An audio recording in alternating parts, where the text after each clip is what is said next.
시작하겠습니다. 먼저 국가균형발전 전략과 지역의 수시사업에 대해 질문하겠습니다. SOC에 대한 정의는 모두 잘 아실 테고 사업의 특성에 따라 산업기반 시설사업, 생활기반 시설사업, 국토보존시설사업, 수익사업 등으로 구분되는 국가균형발전 사업입니다. 먼저 이 사업의 장점과 단점을 펼쳐보겠습니다. 장점으로는 경제 성장에 직접 기여, 제조업 상환 효율성 증대, 국민 생활 편의성 증대 등이 있고, 단점으로는 공급 위주 투자 정책, 도로, 철도, 항만, 공항 간 칸막이 사업, 안전사고 미흡, 재정 지출 비효율과 통제 수단 미비 등이 지적되는 부분입니다. 왜 이 말씀을 드리냐 하면 지난달 9월 27일 경북도가 주최하고 존경하는 이출구 의원이 이끌고 있는 한동해권 발전연구회에서 SOC 및 해양 분야 연계 협력 방안이라는 주제로 비대면 포럼이 개최된 바 있는데 좀 황당한 주제 발표 내용이 있어 다른 지역의 내용은 차치하고라도 우리 지역에 관련된 SOC 사업이 2019 국가균형발전 프로젝트와는 전혀 동떨어진 비효율, 탁상 공로로 이루어지고 있다는 점을 발견하게 됐습니다. 잘 아시다시피 2019년 국가균형발전 프로젝트란 전국 규모의 균형발전 계획, 비수도권 발전이 낙후되는 악순환을 막고 지역 자립성장 발판을 마련하기 위해 총 23개 사업, 24조 1천억의 대규모 사업으로 광역 교통물류망 구축, R&D 투자 등 2029년까지 연차적으로 계속되는 사업인데 그 사업의 특징이 지역 전략 산업 육성을 위한 사업을 중앙정부 사업에 함께 포함하고 중앙정부 주도가 아니라 지역이 제안한 사업을 중점 지원한다는 국가균형발전 프로젝트입니다.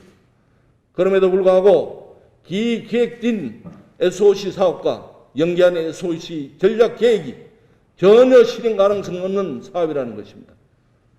살펴보면 첫째로 2호 사촌 시범마을 조성입니다. 우리 경북에 2호 사촌 시범마을이 없습니까? 이것 하나만 봐도 지금 만들어져 있는 시설이 국가균형발전 프로젝트와는 동떨어져 있다는 반증인 것이죠. 둘째로 원자력 밀집지역 종합재난방재체계 구축 문제는 본의원이 도정 질문을 통해 재난방재시설이 너무 부족하니 확충해달라고 요청했지만 불가하다는 통보를 받은 내용이고, 셋째로 해양힐링 치유단지 문제는 현재 방역사업으로 강원도와 함께 잘 진행되고 있는 것으로 알고 있습니다. 정리하면 현실과 맞지 않은 탁상행령이 국가균형발전 프로젝트와 지역발전 SOC와는 물에 기름 돌듯 하고 있다는 말씀을 드리고, 아무도 책임지지 않는 지역 SOC 사업 예산이 선출직들의 선심성 예산으로 허툴게 쓰이지 않게 사업 시행 전 국가균형발전 전략에 대한 재검토를 통해 환농해 수산 분야를 연계한 협력 방안과도 잘 녹아질 수 있도록 심도 있는 전략적 방안 모색에 전력을 다해 주실 것을 당부합니다. 지사님, 그렇게 하실 거죠? 다음, 지방인구 소멸에 대한 제안 하나 할까 합니다. 본 의원이 2018년 도정 질문에서도 언급한 바 있는 인구 소멸 문제가 나름 여러 가지 정책 대안을 가지고 접근했음에도 불구하고 그 성과를 내지 못하고 있습니다. 지난달 10월 정부에서는 인구 소멸 지역 89곳에 매년 1조 원을 지급하겠다는 행자부 장관의 발표가 있었습니다. 매년 1조 원을 언제까지 어떻게 지급하겠다는 건지 도저히 알 수 없는 발표였습니다. 정권이 바뀌면 지급할 수 없는 상황이 올 텐데 감안해보면 대선을 위한 포퓰리즘적 예산 뿌리기가 아닌가라는 의문을 지을 수가 없습니다.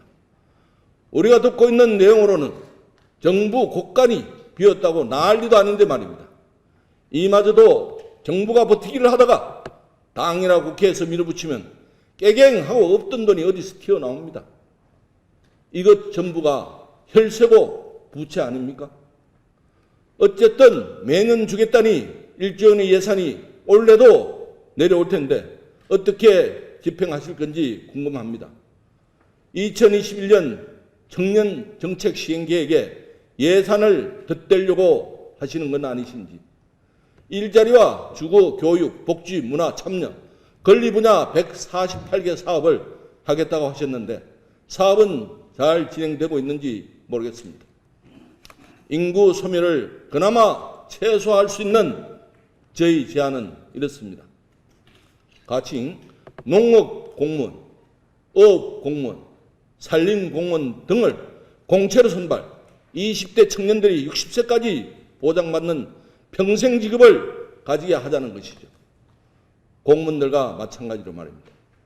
여러 가지 법적, 제도적 장치가 마련되어야 하는 어려움이 있다는 건 잘 알고 있지만 먹고 사는 문제가 보장되지 않고는 인구 소멸의 위기를 극복하기란 어렵다 생각하고 유출된 인구가 다시 돌아가야 하는 것도 중요하지만 늦었지만 지금이라도 빠져나가는 인구를 막아야 하지 않겠습니까?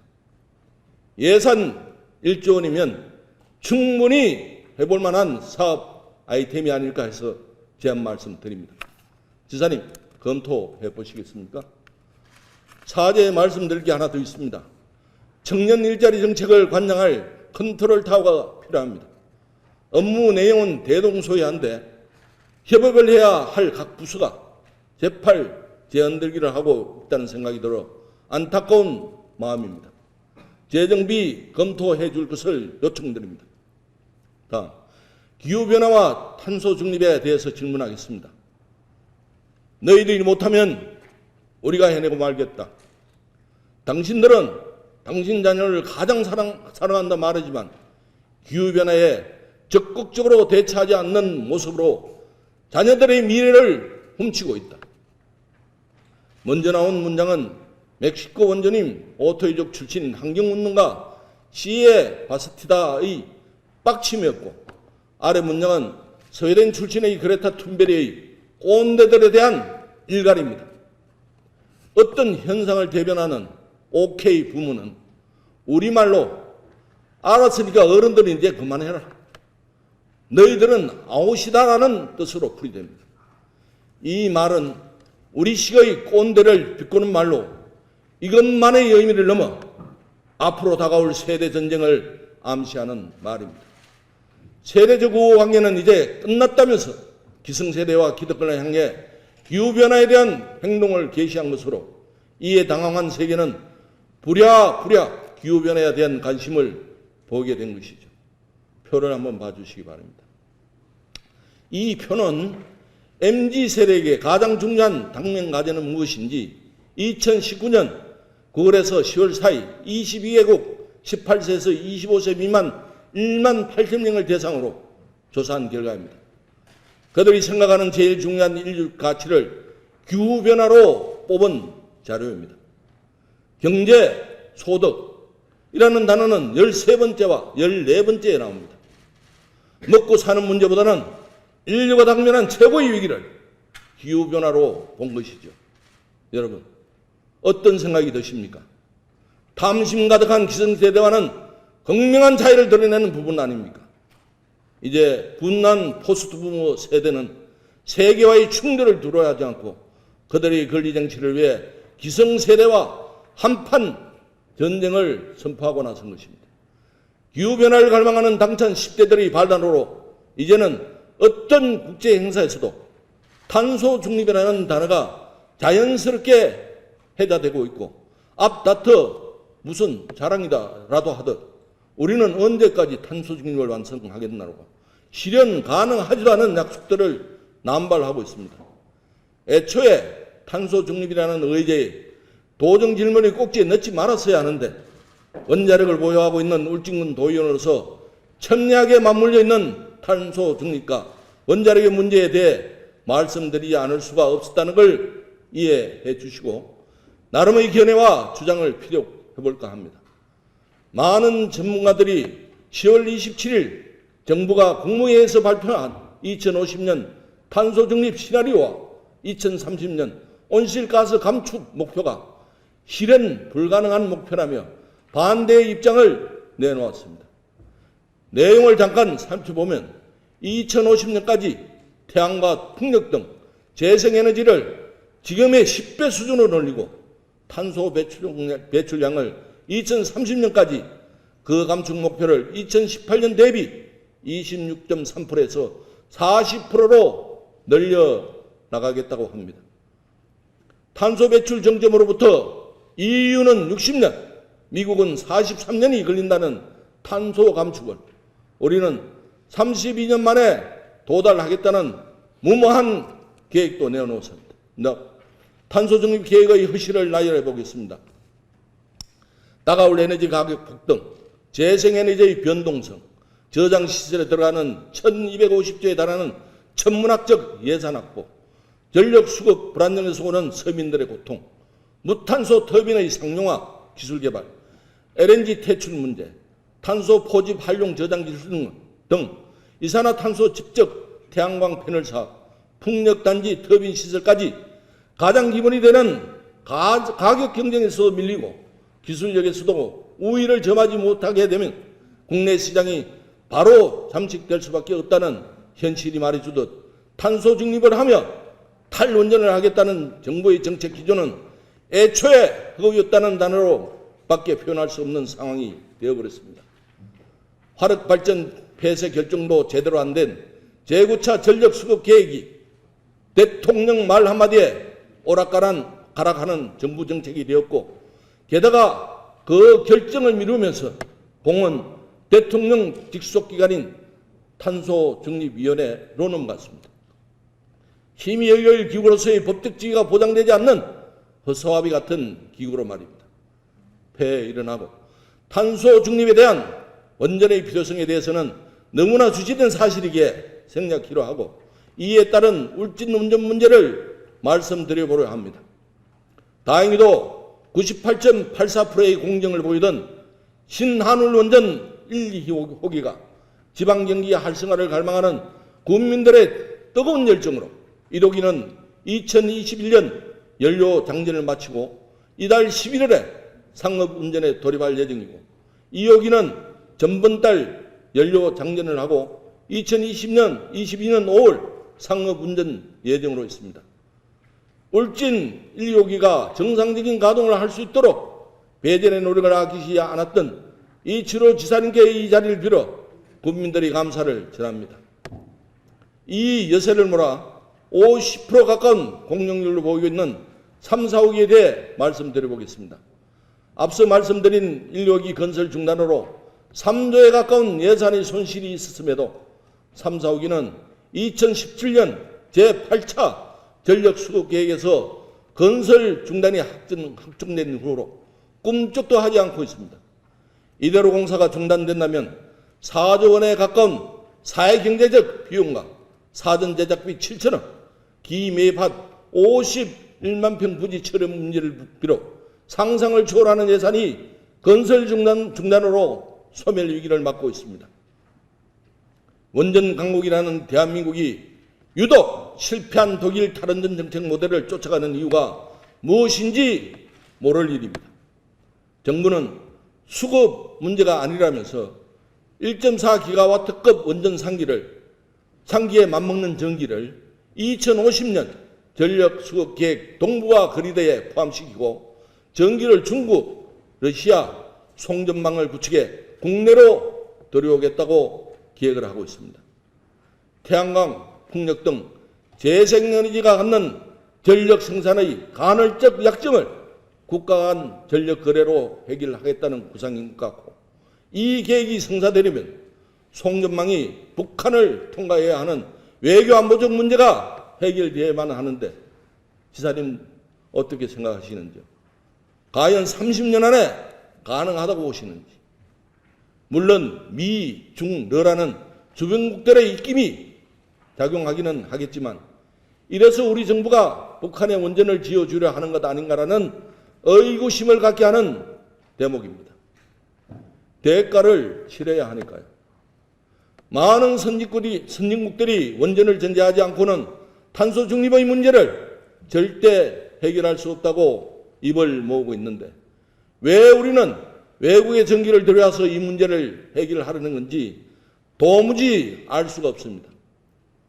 3, 4호기 건설 재개를 정부에서 풀어주기만 하면 모든 게 해결될 텐데 말입니다. 지사님, 이참에 3, 4호기 문제를 적극적으로 검토하시어 시얼꾸려진 탄소중립위원회 위원님들과 함께 강력한 대응책을 마련하시고 가능하다면 빠른 시간 내 신울진 원전 사업이 계획대로 진행될 수 있도록 해주십시오. 전 인류를 위한 명분이 대정부 투쟁에 적극 나서 주시기를 간곡히 부탁드립니다. 지사님, 믿어도 되겠죠? 그 희망의 울씨를 울진군민과 함께 살려갔으면 하는 마음 간절합니다.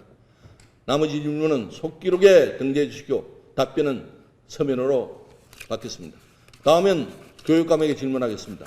학교 폭력에 관한 질문입니다. 하이라는 단어보다는 학폭이라는 단어로 얼룩지고 있는 교육 현장, 교육감님 아시죠? 교육 현장에서 활용하고 있는 저학년 아이들에 대한 예방 교육이 친구 사이에서 벌어지는 모든 가격한 행위를 학교 폭력이라고 규정하고 있고 학폭을 당했거나 목격했을 때 또는 이런 것에 공조하거나 하는 일체의 행위를 폭력으로 규정하고 있습니다. 그리고 폭행을 당했을 때 그날 일기에 증거를 남기는 법도 가르치고 있고 중학생의 경우는 마찬가지로 신고와 처벌을 일관하면서 일단 갈등이 벌어지면 증거 확보를 위해 이메일, 채팅 내용, 게시판 글 등 화면 캡처나 출력을 통해 사이버 자료를 확보하거나 몸에 든 멍자국 등 촬영한 사진자료, 상대방 말을 녹음한 녹취록, 폭력 상황 등을 육하 원칙에 따라 기록한 진술 조서를 확보하라고 하는 것이 학생을 대상으로 하는 학폭 예방 교육입니다. 학교 폭력으로 처벌할 영역이 아님에도 교사들의 역할은 거의 없고 설상 교사분들이 아이들의 갈등을 대화로 풀고 화해를 유도해도 교육부 지침이나 법이 교사들에게 주는 재량은 전혀 없습니다. 학부모와 교장께 항의하면 곧바로 불이익을 받는 일을 누가 하겠습니까? 고등학교는 어떨까요? 성인 수준 이상으로 잔인하고 조직적이며 폭력적이며 폭력만이 아니라 폭행까지도 서슴지 않는다고 하고 거기다가 상납사설, 사기, 흉기, 강간, 촬영육부, 신상유출 등 이 정도면 끝까지 간 것 아닙니까? 물론 이것이 교육당의 문제라고만 하기엔 무리가 있다는 걸 저도 잘 압니다만 시스템만으로 계속 간다면 큰 사회적 문제로 번질 것이 불보듯 뻔한데 교육감의 대책을 밝혀주시기 바랍니다. 대학 입시 개혁에 관련 질문드립니다. 2019년 말 문재인 대통령이 교육개혁 관계장관회의에서 정시가 능사는 아닌 줄 알면서도 차라리 정시가 수시보다 공정하다고 하며 입시 당사자들과 학부모님들의 목소리에 귀를 기울여야 한다고 했던 대통령의 말 한마디에 정부 드라마와 현실이 맞물리면서 대중의 분노가 비등점을 넘어서고 방학 숙제 뭐라 하듯이 문제를 속도전으로 몰아붙여 수능이 공정한가에 대한 이견과 사교육을 많이 받을수록 고득점을 받는다는 등의 문제를 교육계 진보 보수 모두가 반기를 들었었고 공교육 정상화에 역행하는 정시 방안은 주입식 문제를 풀던 과거로의 핵이라고 그 반발이 만만치 않았는데 오히려 정부가 대입계획에 매몰되어 있을 것이 아니라 교육을 통해 대물림되는 현상을 해소할 진정한 교육계획에 나서야 한다는 상황으로 국면전환이 되면서 정시학대를 반대하는 69개 교육시민단체, 공론화에 모인 23개 단체와 진보 교육감이 많은 전국시도 교육감협의회가 반대하는 이 제도를 대통령 말 한마디에 이렇게 우리 교육계가 흔들리면 입시생을 가진 학부모님들의 혼란 그리고 정시로 파생될 사회적 문제 등을 잘 아시지 않습니까? 또 강남 8학군의 시대로 해결할 것인지 교육감님의 생각을 듣고 싶습니다. 나머지 질문은 속기록에 등재하시고 답변은 서면으로 받겠습니다. 이상으로 도정 질문을 마치겠습니다. 경청해 주셔서 감사합니다.